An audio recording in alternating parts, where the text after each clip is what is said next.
Hey there, survivors! Bladiuss here, and if you're not already clutching your beta blockers and donning your zombie slaying gear, well, buckle up because we're diving headfirst into the apocalyptic mayhem that is Project Zomboid. Now let me hit you with the freshest scoop in the post-apocalyptic gaming universe. Picture this, a Wild West new town and medieval weapons that could make even a nemesis cower in fear. Yep, Project Zomboid is turning the undead world upside down. As of now, we're cruising through Build 41. Dropped in December 2021, brought immense growth and popularity to the game. Louisville City joined the party, bringing with it a parade of new toys, weapons, skills, threats, professions, and a jaw-dropping animation overhaul. Fast forward to January 2022, and the devs unleash a roadmap that's basically a treasure map of future builds, each one with its own grand goals, but all singing in harmony about the most anticipated addition ever: NPCs. Yep, the non-player characters are finally making their grand entrance, starting in Build 43.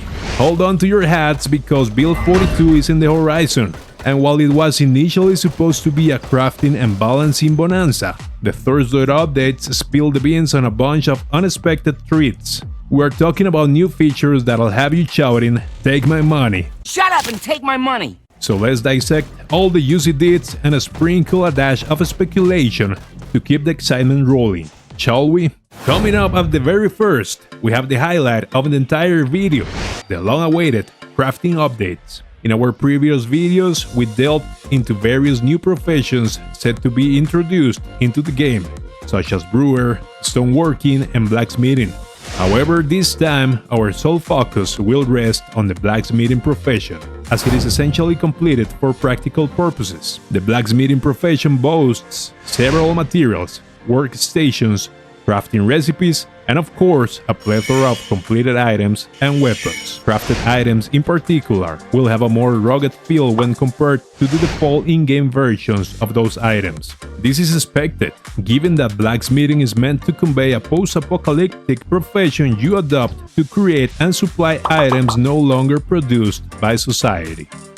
Many of these items will feature multiple upgradable tiers, requiring enhanced skills, stations, and materials for advancement. Developers are also exploring the idea of introducing iron ore and possibly other types of ores to the game as a means to create raw materials for blacksmithing. While these ores have not been officially announced as additions to the game, they serve as test pieces for developers experimenting with the crafting system on a theoretical forest map. We will have to wait and see if these ores become core gaming additions in future builds. Personally, I believe they could be a valuable addition, opening up new crafting possibilities. My only concern revolves around the potential for these materials to become a grindy and tedious chore, detracting from the enjoyment of this new game mechanic. Balancing is crucial, as it can either enhance or undermine the system, and this is an aspect that many other games have struggled with. So I'm crossing my fingers that if they decide to put these materials into the game, they really do their homework and handle it with care. And as you know, the map expansion continues. We'll be encountering many elevations and subterranean spaces. Part of this month's progress involves the addition of a new Wild West tourist attraction. There have been hints that you might potentially find some of the new crafting items and gear introduced in Build 42 in this town, as well as new cowboy-themed clothing. So I can already envision some multiplayer servers getting crowded with cowboys taking over the town. And if you think about it, now that we've got the Wild West town and cowboy-themed clothing, the only thing missing is a trusty horse companion to complete your roleplay adventures. In the last video, we discussed mounts being teased by the devs. Do you think mounts will become a thing in the future? Let us know in the comments. Also, with the map expansion in place, we're getting more variety in the whiteboard and chalkboard departments. It is only a matter of time before we find out what kind of crazy things will be written in places like schools, churches, and universities. Now let's talk about the new gearing and clothing options making their debut in the game. Hold on to your hats because this build introduces a plethora of fantastic additions that will improve your character's style and protection. Our sneak peek includes a couple of images showcasing the upcoming items and outfits that your character can flaunt in the future. Notable among these additions are the steel shin pads, arm guards, and shoulder pads. This is a game changer, considering that in the vanilla game, your only defense for vulnerable areas relied on clothing with leather patches, crafted exclusively through the tailoring profession. If you desired extra protection, you would need a specific mods to unlock this feature. Now everything is seamlessly integrated into the vanilla game, requiring minimal hassle for you to enjoy the enhancements. Highlighted by the showcase is a noteworthy feature: the capability to mix and match various gear pieces. For instance, envision wearing two different shin pads simultaneously, allowing for placement on either limb. Moreover, to mitigate clipping issues with clothing, the textures of your arm guards and different pieces of body armor will vary based on the type of armor your character is wearing. This not only ensures a seamless aesthetic but also unveils great possibilities for the modding community. Alright, next up we got a really cool addition to chat about in the form of 4 male and 4 female voices that you can actually choose at the character creation page. Yep, you heard that right. No more silent protagonists. We're diving into a world where your character can actually speak up. Now, we're not just talking about combat noises, we're talking about other different sounds, including calling out to others, and all in very different flavors.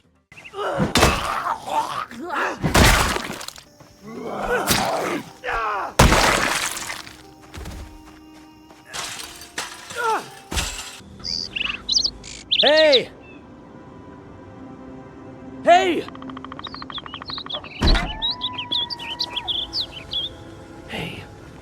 Hey!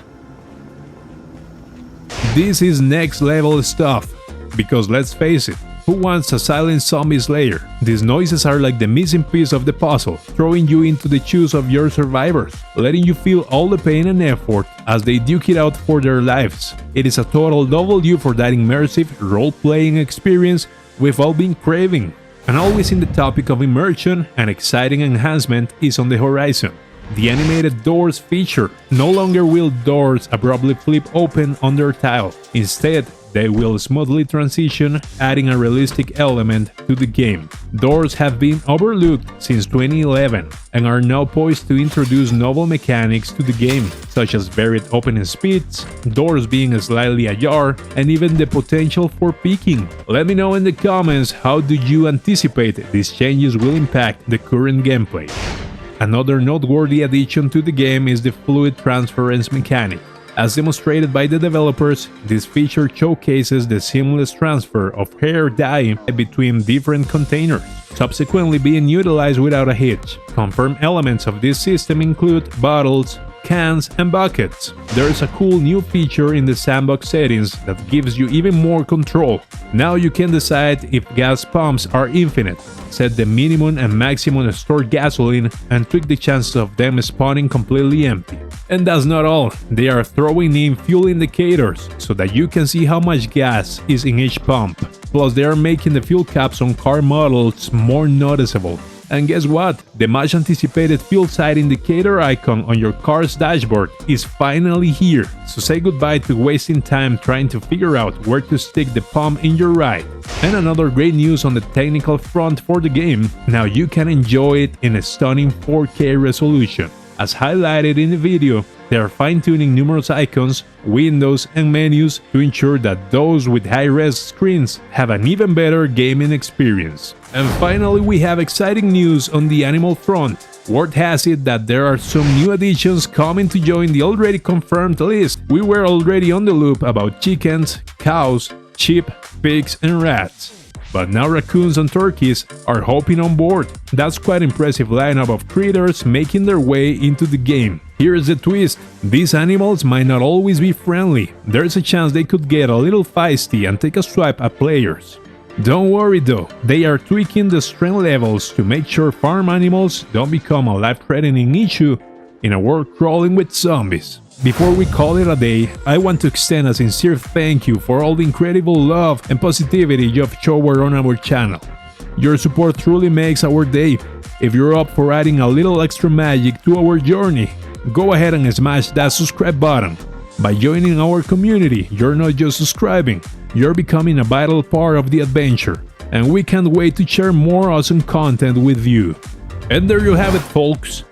These were all the upcoming updates the developers promised to release for their Zomboid community. If you haven't given Project Zomboid a shot yet, it is definitely worth checking out. We hope you all enjoyed today's video, and as always, happy surviving! Bye bye!